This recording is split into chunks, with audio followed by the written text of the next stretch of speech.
चलिए बातें बंद करेंगे। चलिए क्वेश्चन में देखते हैं हम लोग। अभ्यास ये कौन सी है? अभ्यास 86 के क्वेश्चन जो है पहले करा दिए थे हमने उस दिन 2 क्वेश्चन। अब यहाँ से 4, 5, 6, ठीक है। चलिए बहुत ही मज़ेदार अभ्यास है, समझेंगे। देखिए इधर, चलिए 14 सवाल यहाँ ठीक लिख दिया।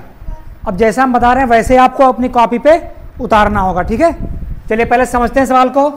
निम्नांकित में एक पदी, समझते रहिए, द्विपदी यानी 2 पद, द्वि का मतलब क्या होता है? 2, और त्रिपदी, त्रिमंश 3 पदी। तो तुमको छांटना है।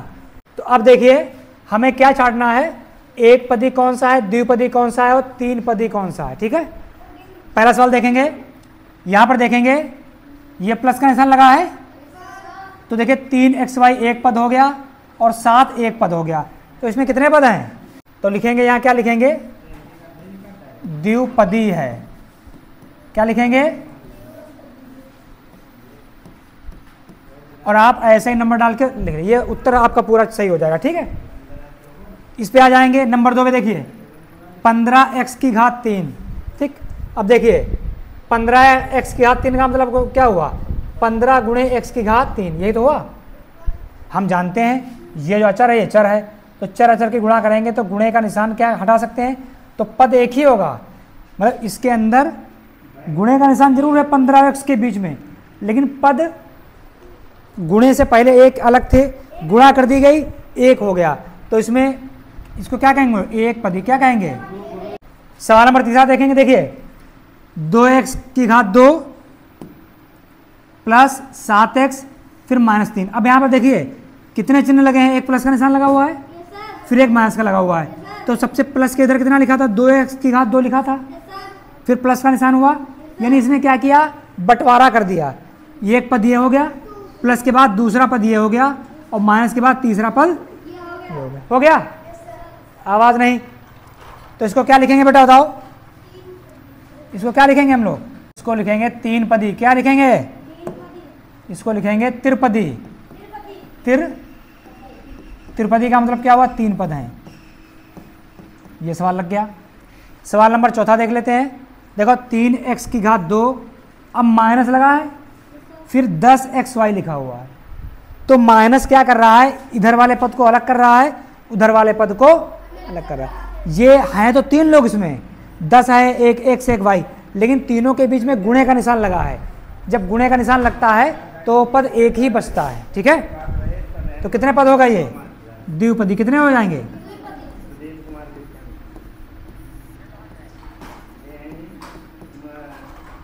पांचवा सवाल, px की घात 2 प्लस qx माइनस r है। अब बताओ बीच में प्लस का निशान लगा है, तो इधर वाला पद अलग हो गया, फिर qx लिखा, इसका पद अलग हो गया, इसके बाद r। तो आपने देखा प्लस और माइनस जो है चिन्ह को क्या करें? अलग अलग कर रहे हैं, अलग कर रहे हैं। तो कितना पद हो जाएंगे इसमें? क्या लिखेंगे यहाँ पर? कितने पद हैं ये? त्रिपदी। क्या लिखेंगे? त्रिपदी। चलो उतार लो। देखो 5वां सवाल, ये एक व्यंजक लिखा है x की घात 2y माइनस 7xy प्लस 10। बताओ पहले इसमें कितने पद हैं? कितने पद हैं? 3 पद हैं। पहला पद x² y हो गया, दूसरा 7xy, और तीसरा पद कौन सा है? 10। पदों की संख्या की दृष्टि से कैसा व्यंजक है? बताओ अगर 3 पद इसमें हैं तो कैसा व्यंजक है? लिखेंगे यह त्रिपदी व्यंजक है। कैसा व्यंजक है? त्रिपदी। 3 पद हैं, बस यही उत्तर हो गया, ठीक। भाई एक ये हो गया पद, फिर माइनस लग गया, दूसरा पद हो गया, तीसरा पद हो गया।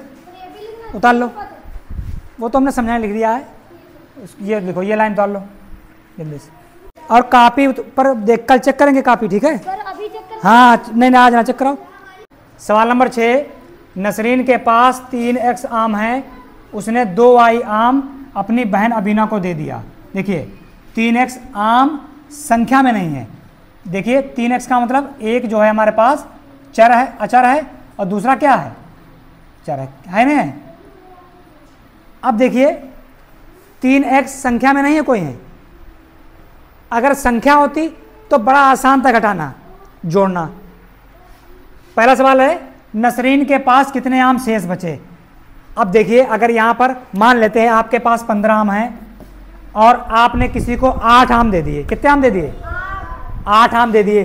तो जितने आम थे उतने में से ही तो घटाओगे। घटा दो 8, कितने बचे? 7 आम। कितने बचे? 7 आम। तो इसी प्रकार से इस सवाल को लगाएंगे। पहला सवाल लिखेंगे नसरीन